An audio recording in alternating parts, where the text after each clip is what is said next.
Բարև ձեզ, Շան Գյումրիի եթերում լրատվության ժամը այսօր հուլիսի 13-ն է, երկուշաբթի։ Տասնամյակներ շարունակ չլուծված տարածքային հարցերից մեկը կրկին հայտնվել է հայ-ադրբեջանական բանակցությունների օրակարգում։ Խոսքը անկլավ-էքսկլավների մասին է, որոնց շուրջ հայտարարություններ են հնչել թե Բաքվից, թե Երևանից։ Ինչպես են դրանք ձևավորվել եւ լուծման ինչ տարբերակներ են քննարկվում։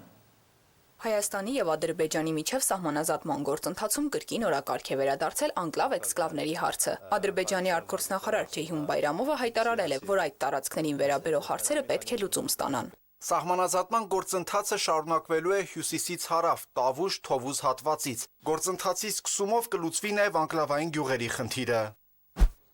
Հայաստանի վարչապետ Նիկոլ Փաշինյանն էլ ի պատասխան նշել է, թեման փակված չէ եւ պետք է քննարկվի 1991 թվականի Ալմա-Աթայի հռչակագրի եւ սահմանազատման հիմքում դրվող քարտեզների շրջանակում։ Ինչ վերաբերում է անկլավների թեմային, էքսկլավ անկլավի թեմային, դրա մասին ես խոսել եմ, այդ թվում նախընտրական շրջանում, եւ մենք պետքա բոլոր կիսատ մնացած հարցերը լուծենք եւ ելի ասում եմ, ուզում եմ հիշեցնել, որ մենք նույնպես այդ թեմայով մեղմ ասած շահագրգռություն ունենք, որովհետև Արծվաշեն գյուղը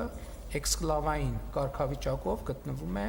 Ադրբեջանի վերահսկողության ներքո եւ Հայաստանի Հանրապետության ինքնիշխան տարածք է։ Անկլավը մի երկրին պատկանող տարածք է, որը գտնվում է մեկ այլ երկրի տարածքի ներսում։ Իսկ անկլավը նույն տարածքն է իր երկրի տեսանկյունից, երբ այն կտրված է պետության հիմնական տարածքից եւ գտնվում է այլ երկրի տարածքով առանձնացված վիճակում։ Այսինքն նույն տարածքը կարող է մեկ երկրի համար լինել անկլավ, իսկ մյուսի համար էքսկլավ։ Հայաստանի եւ Ադրբեջանի դեպքում այս հասկացությունները վերաբերում են մի քանի տարածքների, որոնց շուրջ էլ այսօր շարունակվում են քննարկումները։ Տիգրանաշենն է, Բարխուդարլուն, Իսկիպարան եւ Արծվաշենը։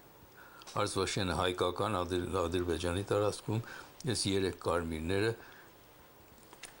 ադրբեջանական տարածքներ Հայաստանի մեջ։ Իսկ ինչպես են ձևավորվել այս տարածքները։ Քարտեզի վրա Հայաստանի տարածքը, որ այս կարմիրով շրջապատվածն է, տարածքի մեջ չկան որևէ անկլավ, գոյություն չունի անկլավ 26 թվականին, իսկ ամբողջ Հայաստանի տարածքը տեքստի մեջ գրված է 30,948 քառակուսի կիլոմետր։ Դա հրատարակված է Ադրբեջանի Հանրապետության քարտեզը։ Քարտեզի տարածքը նշված է 84,600 քառակուսի կիլոմետր։ Այսօր նրանց տարածքը 86,400 քառակուսի կիլոմետր, բայց Հայաստանի ոչ մի Ադրբեջանում ոչ մի անկլավ գոյություն չունի, Հայաստանում էլ ադրբեջանական անկլավ գոյություն չունի։ Արծվաշենը ամբողջովին Հայաստանի տարածքում է այս քարտեզի վրա։ Այնուհետև նրա խոսքով 1938 թվականին հրատարակվել է Հայաստանի Հանրապետության վարչական քարտեզը, որտեղ Հայաստանի տարածքը 1200 քառակուսի կիլոմետր պակասել է։ Այս երկու անկլավները Տավուշում տրվել են Ադրբեջանին։ Իսկ Արծվաշենը պարանոցով կապված է Հայաստանին դեռ։ Տիգրանաշենը դեռևս չի ստեղծվել, այսինքն Հայաստանի ամբողջական տարածքում է Տիգրանաշենը։ Սա 38 թվականն է։ Հետո 39 թվականին Արծվաշենը նույնպես ցույց տրվեց քարտեզների վրա։ Գալչյանի պնդմամբ քարտեզները կազմվել են Խորհրդային Միության կենտրոնական շտաբի կողմից, ըստ ցանկության։ Նա նշում է, որ Հայաստանի Հանրապետությունն այդ տարածքները հանձնելու վերաբերյալ որևէ որոշում չի կայացրել եւ նման որոշումը հիմնավորող փաստաթուղթ գոյություն չունի։ Միակ փաստաթուղթը, որ գոյություն ունի, Արծվաշենն է, որ իրենք գրավելից հետո համաձայնեցին որպես անկլավ վերադարձնել Հայաստանին։ Դա որոշումը կա։ Մյուսները չկան։ Այնուհետև քարտեզագետը ներկայացնում է նաև 2014 թվականին հրապարակված Ադրբեջանի հանրային ատլասից մի հատված, որտեղ Ասկիպարանը, Բարխուդարլուն եւ Տիգրանաշենը նշված են որպես ադրբեջանական անկլավներ, մինչդեռ Արծվաշենը քարտեզում ներկայացված է առանց նշման, որ այն հայկական տարածք է։ Ըստ Գալչյանի այս տարածքային հարցը կարող է ունենալ երկու հնարավոր լուծում։ Առաջին դեպքում կողմերը միմյանց են հանձնում անկլավները։ Հայաստանը Ադրբեջանին է փոխանցում 3 անկլավները, որոնց ընդհանուր տարածքը կազմում է շուրջ 45 քառակուսի կիլոմետր, իսկ Ադրբեջանը Հայաստանին Արծվաշենը, որն էլ գրեթե 43 քառակուսի կիլոմետր է։ Սակայն քարտեզագետի գնահատմամբ նման տարբերակը Հայաստանի համար կարող է մի շարք խնդիրներ առաջացնել։ Տիգրանաշենի շրջանը ընդեղի այդ մայրուղին անցնում է դրա վրայով եւ մենք պիտի մայրուղու համար տարբերակ կառուցենք, ուրիշ ճանապարհ շրջանցենք այդ։ Եթե Ադրբեջանին հանձնվի, այդ ճանապարհը կփակեն մեզ համար։ Իսկ եթե միջանցքը ադրբեջանական անկլավին դեպի Էսկիպարա տրվի, դա պիտի անցնի Ասկիպարա գյուղի վրայով, այսինքն Ասկիպարա գյուղը պիտի որ վերանա, դրա հետ կվերանա նաև Հայաստանի Իջևանից դեպի Նոյեմբերյան գնացող ճանապարհը եւ ռուսական գազատարը, որը տեղից է անցնում։ Երկրորդ տարբերակն էլ նրա անկլավների փոխանակումն է։ Այս դեպքում հայկական անկլավները դառնում են ադրբեջանական, իսկ ադրբեջանականները հայկական։ Քալչյանի համոզմամբ սա առավել իրատեսական եւ խելամիտ լուծում է, քանի որ պետք է հաշվի առնել ոչ միայն տարածքների մակերեսը, այլև դրանց ռազմավարական նշանակությունը։ Իսկ տեսեք Ադրբեջանը, եթե Արցախյանը հանձնի մեզ, կորցնում է իր ընդհանուր այս կենտրոնը, տեսնում եք այստեղ։ Իրեն այս շրջանի տնտեսական կենտրոնը Արցախյանն է։ Այսինքն բոլոր գյուղացիները շրջապատից բերում են իրենց արտադրանքը դնում Արցախյան, հետո ընդեղից ուղարկում են դեպի Բաքու։ Եթե նույնիսկ մարդ չապրի Արցախյանում, մենք հանգիստ կարող ենք ճանապարհները փակել եւ Ադրբեջանի այդ տնտեսական կենտրոնը կվերանա։ Հետևաբար ադրբեջանցիներին էլ ձեռնտու չի անկլավները վերադարձնելը։ Թե որ տարբերակն ի վերջո կընտրվի, պարզ կդառնա սահմանազատման գործընթացի հետագա փուլերում։ Սակայն ակնհայտ է, որ անկլավ-էքսկլավների հարցը վերաբերում է ոչ միայն քարտեզների վրա գծված սահմաններին, այլև անվտանգությանը, հաղորդակցություններին եւ երկու երկրների միջև ձեռք բերվելիք քաղաքական համաձայնություններին։ Էլեն Խուդյան, Լևոն Խաչատրյան, Հորիզոն։ Ադրբեջանի նախագահ Իլհամ Ալիևը հայտարարել է, որ Ադրբեջանը կարող է դուրս գալ Եվրոպայի խորհրդից, խոսքը անդամակցությունը կասեցնելու կամ սառեցնելու մասին չէ, մենք միանշանակ դիտարկում ենք վերջնական հեռանալու հնարավորությունը, ասել է Ալիևը։ Ալիևը կարծում է, որ արդեն 2 տարի է Ադրբեջանը Եվրոպայի խորհրդում ենթարկվում է խտրականության։ Ադրբեջանին կողմնակալ են վերաբերում եւ Բաքվի դեմ Եվրամիության ներկայացրած պնդումները անհիմն են։ Հունիսի վերջին Եվրոպայի խորհրդի խորհրդարանական վեաժողովը լիագումար նիստում մտահոգություն է հայտնել Ադրբեջանում քննադատական ձայների ճնշման եւ քաղբան տարկյալների թվի զգալի աճի վերաբերյալ։ Վերջին տարիներին ընդունված օրենքները հանգեցրել են անկախ լրագրության, իրական քաղաքական ընդդիմության, քաղաքացիական դաշտի եւ խոսքի ազատության ճնշման, հայտարարել են ԵԽԽՎ-ում։ Իր ելույթում Իլհամ Ալիևը նաեւ հայտարարել է, որ Բաքուն լիովին կարգավորել է հարաբերությունները Մոսկվայի հետ, որոնք կտրուկ վատթարացել են 2024 թվականի դեկտեմբերի վերջին ադրբեջանական ավիաուղիներ ընկերության ինքնաթիռի կործանումից հետո։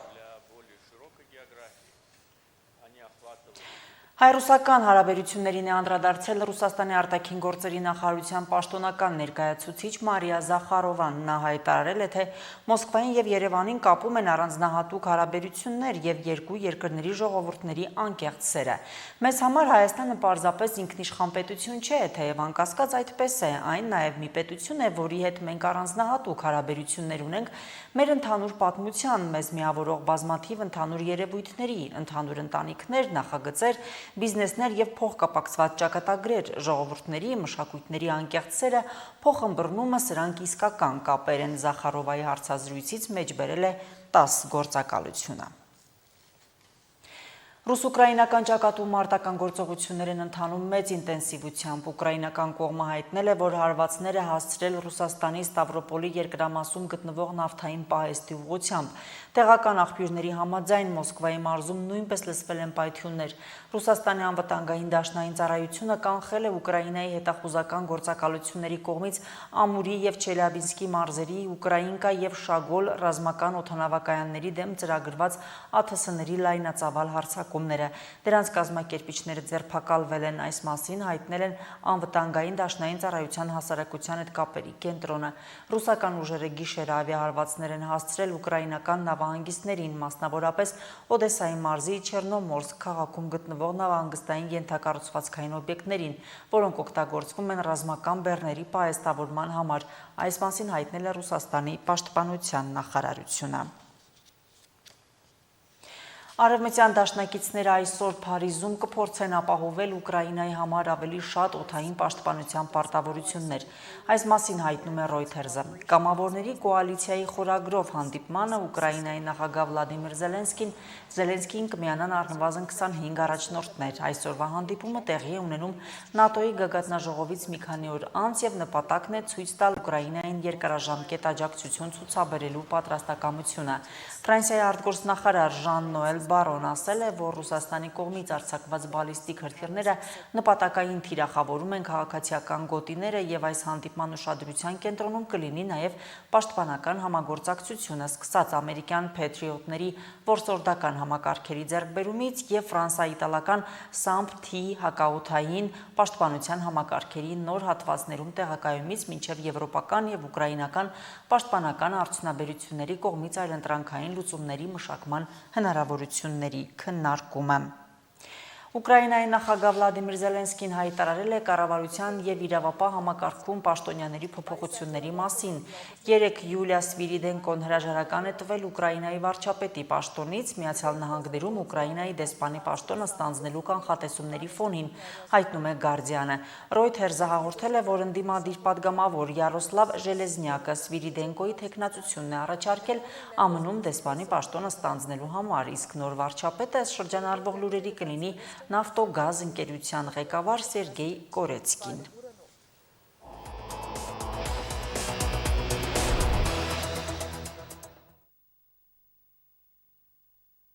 Այսօր կեսօրին երթևեկությամբ ծանրաբեռնված հաղթանակի պողոտայում Սպանդարյան փողոցի խաչմերուկում բախվել են թիվ 20 համարի երթուղին սպասարկող միկրոավտոբուսը եւ Lexus մագնիշի ավտոմեքենան։ Վթարը տեղի ունեցել լուսացույցի տակ, հարված հետևանքով Lexus-ը հայտնվել է երթևեկելի գոտուց դուրս, կիսով չափ մտել զբոսայգու տարածք։ Ղեկին կին է եղել, նա չի տուժել։ Մարմնական թեթև վնասվածքներ են ստացել 20 համարի 3 ուղևորներ։ Նրանք տեղափոխվել են Գյումրի բժշկական կենտրոն, վիճակները գնահատվում է բավարար։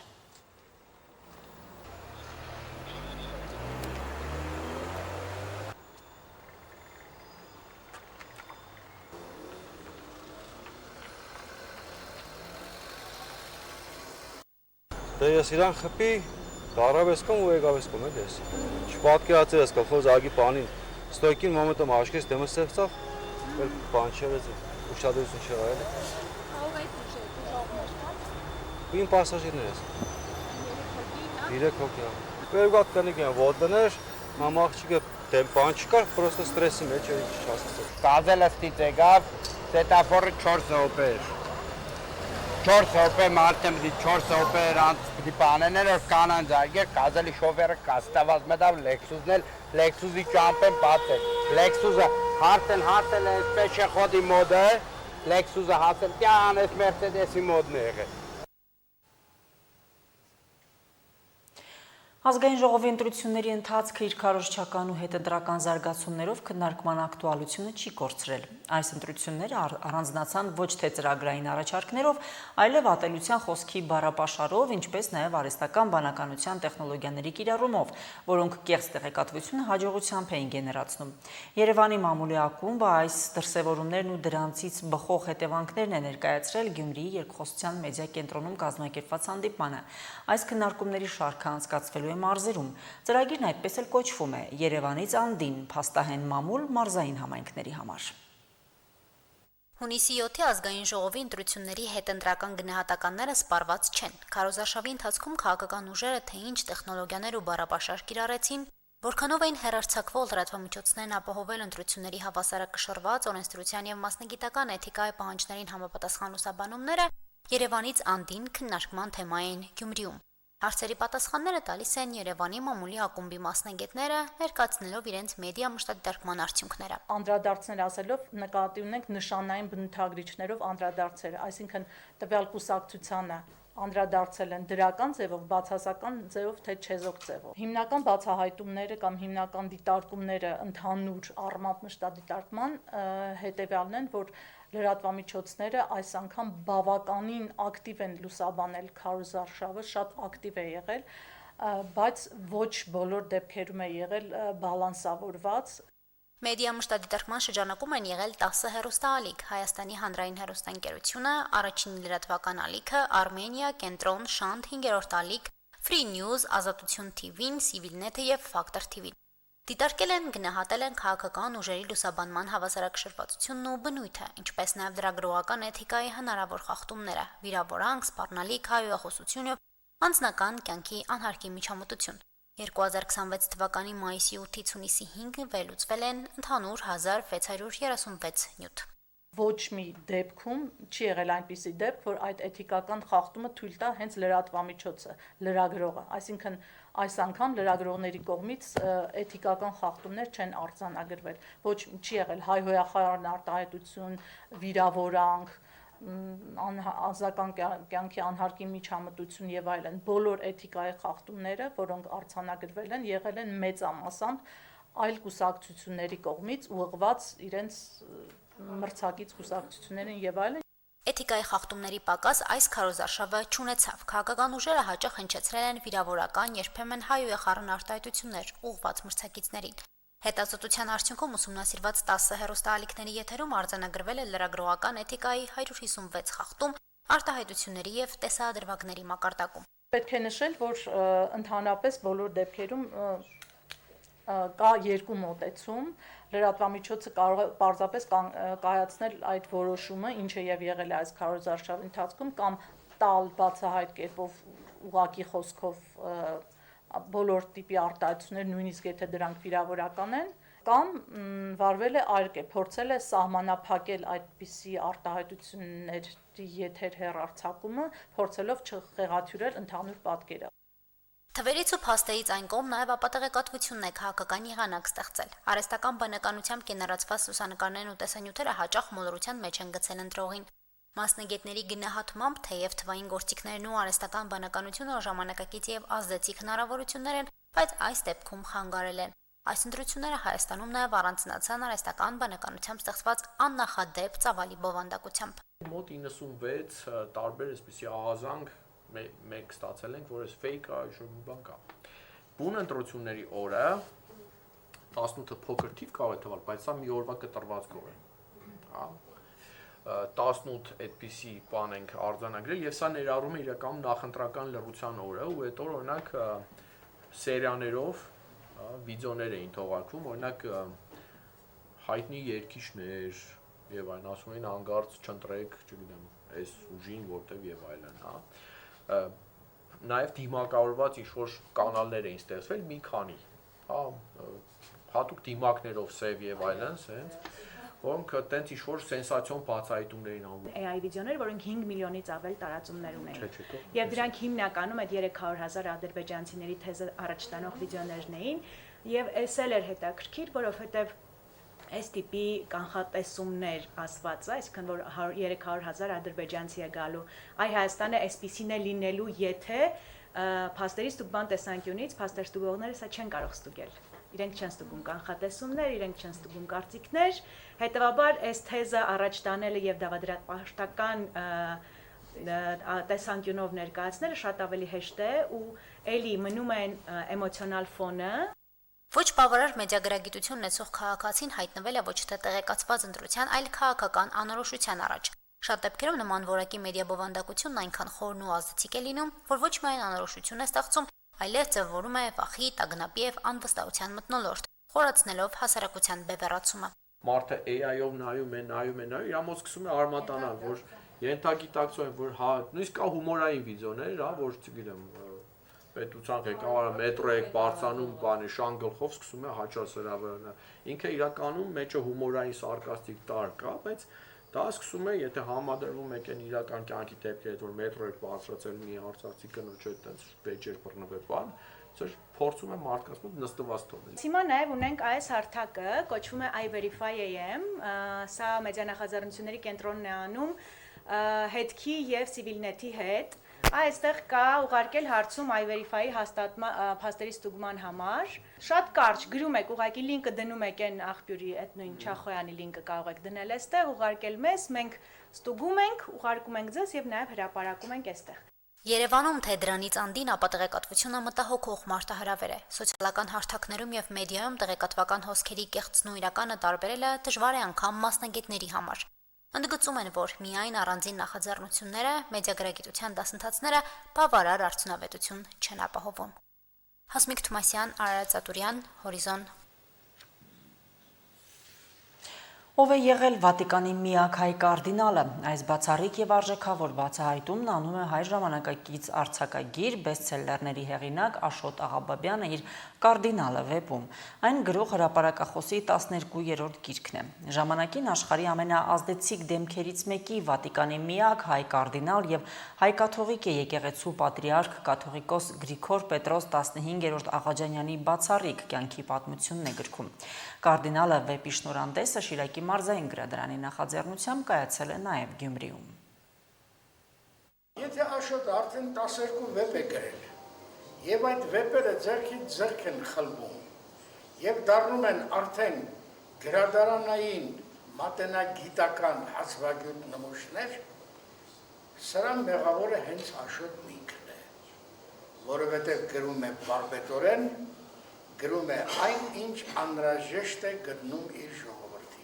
Գաղտնիքների տիրակալը, ռեզիդենտը, Սևհովազը, մենակը, ամենաընթերցվող գրքերի հեղինակ Աշոտ Աղաբաբյանի բոլոր վեպերը փաստական են, անվանական կերպարներով, որոնք իրական հերոսներ են։ Կարդինալը, որը հեղինակի 12-րդ գիրքն է, բացահայտում է մի մարդու, ում մասին քչերը գիտեն։ Պատմում է կաթոլիկ եկեղեցու միակ հայ կարդինալ, հայ կաթողիկե եկեղեցու կաթողիկոս պատրիարք Գրիգոր Պետրոս 15-րդ Աղաջանյանի մասին։ Գիտեի, որ չի ճանաչում, որովհետև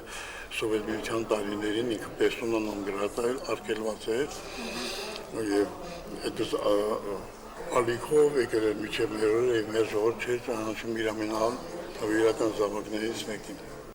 Հեղինակը հետո շարունակում է. Կարդինալ Աղաջանյանը աշխարհում երբևէ ամենաբարձր պաշտոն ստանձնած հայն է, որի մասին հայ ժողովուրդը ոչինչ չի իմացել։ Նա երկու անգամ 1958 եւ 1963 թվականներին Հռոմի պապի ընտրություններում ամենահավանական տեխնացուն է եղել, բայց աշխարհի հզորագույն երկրների հետախուզական կառույցների հատուկ օպերացիաների պատճառով Հռոմի պապ չի ընտրվել։ Բայց 12 տարի լինելով Վատիկանի երկրորդ դեմքը, Աղաջանյանն իր հայանպաստ գործունեությամբ մեծագույն դեր է ունեցել։ Մասնավորապես Քեսապն ու եւս 9 հայկական գյուղեր նրա շնորհիվ փրկվել են թուրքական գերիշխումից։ Պարզապես իրեն չի ներվել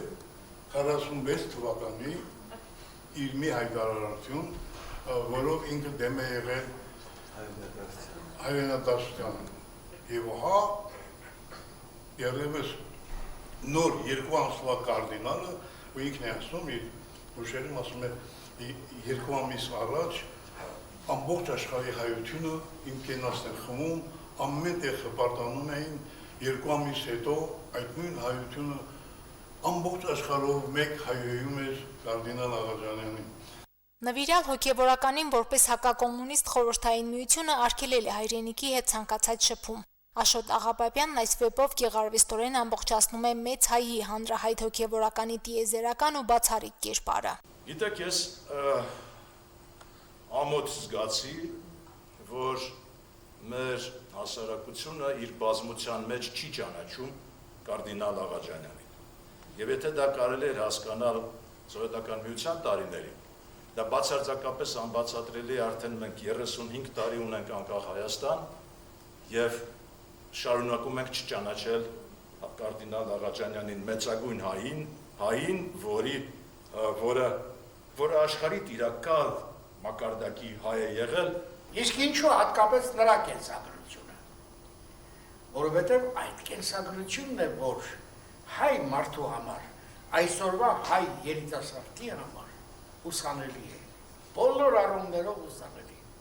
Թեև գրքում հեղինակն ամբողջացրել է կարդինալ Աղաջանյանի կերպարը, բայց արձակագիրն անկեղծանում է, որ դեռ շատ փակ էջեր կան, իսկ ձեռքի տակ եղած փաստական նյութերը բավարար են եղել վեպն ավարտին հասցնելու համար։ Դժվարությամբ ու երկարատև մոտ 10 ամիս հավաքել է փաստագրական նյութերը եւ այդ ընթացքում նրա կողքին է եղել ու աջակցել է կարդինալի զարմիկը։ Ինչպես ինչի անկախ ամեն ինչից հավաքում է եւ պատահաբար Աղաբաբյանը եկավ իմ լավ ընկերներից մեկի հետ ասած այդ գաղափարով այդ աշխատությունը գրեթե ավարտել է հասցնում, բնական է չէի կարող անտարբեր մնալ, վերջին շուտ մոտ 30 գիրք արդեն հովանավորել եմ, առավել ևս այս գիրքը չեմ կարող ինձ շրջանցել, լինելով պատմաբան, շատ լավ գնահատելով նաև այն, որ այդտեղ շատ լուրջ փաստագրական նյութ է ներգրավված։ Ինձ բավականին շատ մեծ օգնություն է ցույց տվել Մխիթարյան միաբանությունը Վիեննայից, հայ կաթոլիկի եկեղեցին Պատրիարք կաթողիկոսը Ռաֆայել Պետրոս 21-րդը Բեյրութի զմար վանքը Կարդինալը Վեբն այսօր Հռոմի Պապ Լևոն 14-րդի սեղանին է։ Հետաքրքրված լինելով գրքով կաթոլիկ առաջնորդը մայիսին հանդիպում էր նախատեսել հեղինակի հետ։ Այն տեխնիկական պատճառներով հետաձգվել է, բայց չի չեղարկվել։ Առաջիկայում սպասված հանդիպումը տեղի կունենա։ Կարդինալ Վեբը լույս է տեսնելու նաև իտալերեն ու պարսկերեն թարգմանությամբ։ Մարինե Տերբենյան, Հարություն Չակմիշյան, Հորիզոն։ Այժմ լրահոսը եւս սպառված է, նորությունների սպասեք մեր հաջորդ թողարկումներում։